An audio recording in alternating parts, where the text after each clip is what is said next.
Alors, ce soir, j'aimerais te donner 2 raisons de prier. Et puis, on va continuer la prière. Amen. Vous pouvez vous asseoir, vous pouvez vous asseoir. Le Seigneur a vie, merci. Bienvenue dans la famille des enfants de Dieu. Bienvenue, bienvenue, bienvenue. Oh, merci Seigneur. Merci Seigneur.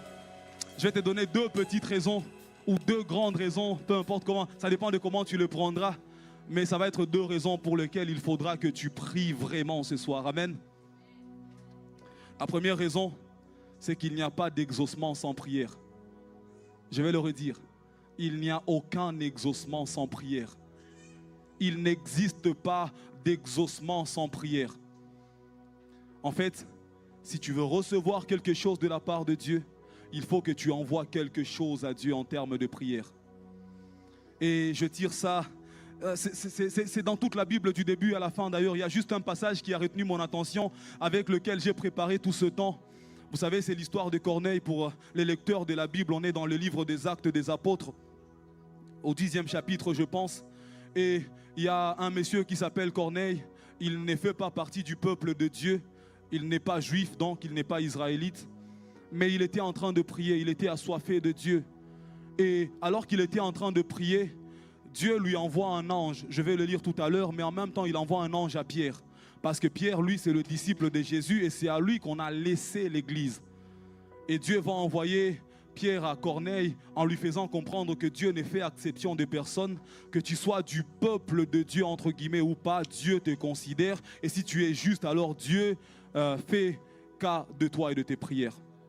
Alors lorsque Pierre arrive, il pose la question à Corneille. Qu'est-ce que tu veux? Dieu m'a envoyé ici. Et c'est ce que je vais vous lire. Acte 10, 30, 31, puis je lirai le verset 44. Corneille dit, il y a 4 jours, à cette heure-ci, je priais dans ma maison à la 9e heure. Et voici, un homme vêtu d'un habit éclatant se présenta devant moi. Et dit, écoutez ceci, Corneille, ta prière a été exaucée. Et Dieu s'est souvenu de tes aumônes. Je laisse la deuxième partie pour un culte plus tard. Mais j'aurai seulement, ta prière a été exaucée. C'est parce que Corneille priait que Dieu a envoyé son ange.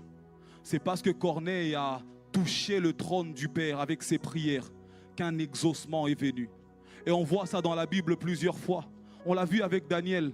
Un jour, Daniel commence à prier. Il fait un temps de jeûne. Et l'ange lui dit, dès le premier jour où tu as commencé à prier, Dieu m'avait envoyé. On le voit avec Zacharie. Lorsqu'il est en train d'offrir l'offrande. Zacharie, c'est le père de Jean-Baptiste, pour ceux qui ne savent pas. Et il est là comme souverain sacrificateur, en train d'exercer dans le lieu très saint. Et l'ange lui apparaît et lui dit, tes prières ont été exaucées. On le voit avec Anne à Silo au temple. Elle est en train de prier parce qu'elle n'avait pas d'enfant. Et sa rivale l'a mortifiée. Elle s'appelait Pénina. Et elle était en train de prier. À un moment, elle priait tellement qu'elle n'avait même plus la voix. Elle remuait les lèvres simplement. Et l'homme de Dieu, le sacrificateur, Élie va lui dire, femme, fais passer ton vin. Et elle va dire, non, mon Seigneur, je n'ai pas bu, mais je souffre. Et ce jour-là, l'homme de Dieu lui a dit, va. Ta prière a été exaucée. J'aimerais te dire que ce n'est pas Élie qui a exaucé la prière de Anne. C'est Dieu qui a exaucé la prière de Anne et Élie l'a attesté seulement. Ce soir, je ne vais pas t'exaucer.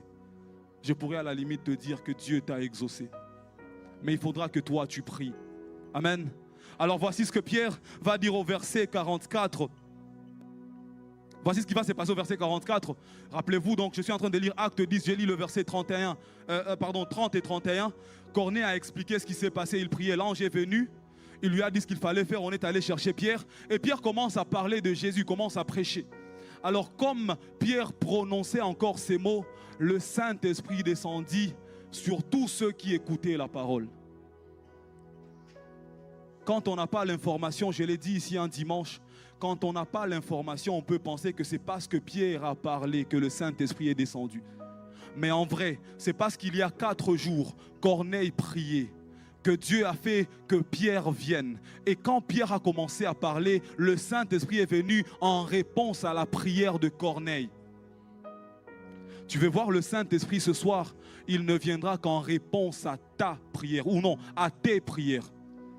Je ne sais pas ce que tu es venu chercher ce soir, mais tu ne l'auras que si tu pries pour le recevoir. La guérison est ici. La délivrance est ici. Le travail est ici. La distinction est ici. L'onction est ici. Les dons spirituels sont ici. Il n'y a qu'à toi de faire un pas. Et le pasteur nous l'a dit, un pas de foi. Prie seulement. Amen. La deuxième raison de prier que je te propose, c'est la suivante. La prière change l'issue des événements. La prière change le cours des choses. Même quand on avait dit que c'était une fatalité, la prière change ça. Même quand les sorciers de ta famille avaient dit que tu ne te marierais pas, la prière change ça. Même quand quelqu'un quelque part avait décidé que toi tu n'iras jamais loin, je ne sais pour quelle raison, la prière change ça. Je ne sais pas ce qu'on a dit sur ta vie, mais ce soir tu as le droit de dire toi-même sur ta vie ce que tu veux. Tu as le droit de prophétiser sur ta vie. Parce que la prière change l'issue des choses. Où est-ce que j'ai eu ça? Un jour dans la Bible, dans Ésaïe 36 et 37, le roi d'Assyrie envoie quelqu'un qu'on appelle Sanchérib ou Sanchérib et il va donner un message à Ézéchias.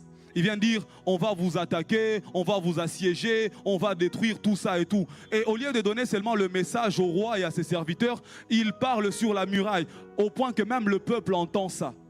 Et quand le roi reçoit la nouvelle, le roi est terrifié, il a peur. Et voici le message qu'il envoie dire à Ésaïe. Ésaïe 37, 3 et 4. D'abord, il dit ceci.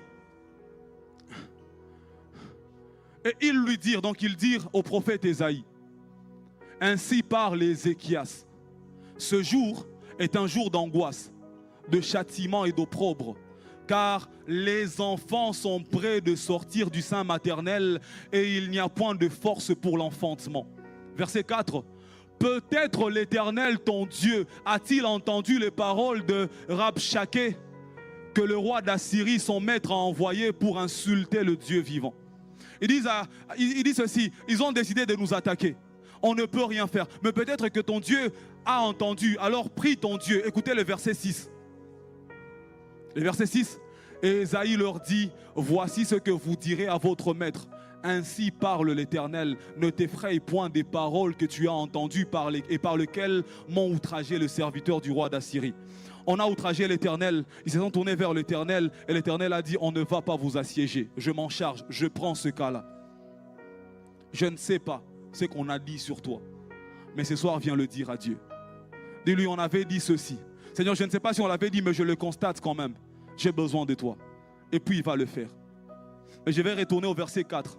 Il dit, c'est un jour de deuil, c'est un jour d'angoisse. Les enfants sont sur le point de sortir, mais il n'y a pas de force pour l'enfantement. En gros, il est en train de dire ceci. Ce qui peut changer ce deuil en joie, c'est la force d'enfanter. Si on arrive à retrouver la force pour enfanter, alors les larmes vont s'échanger en cris d'allégresse.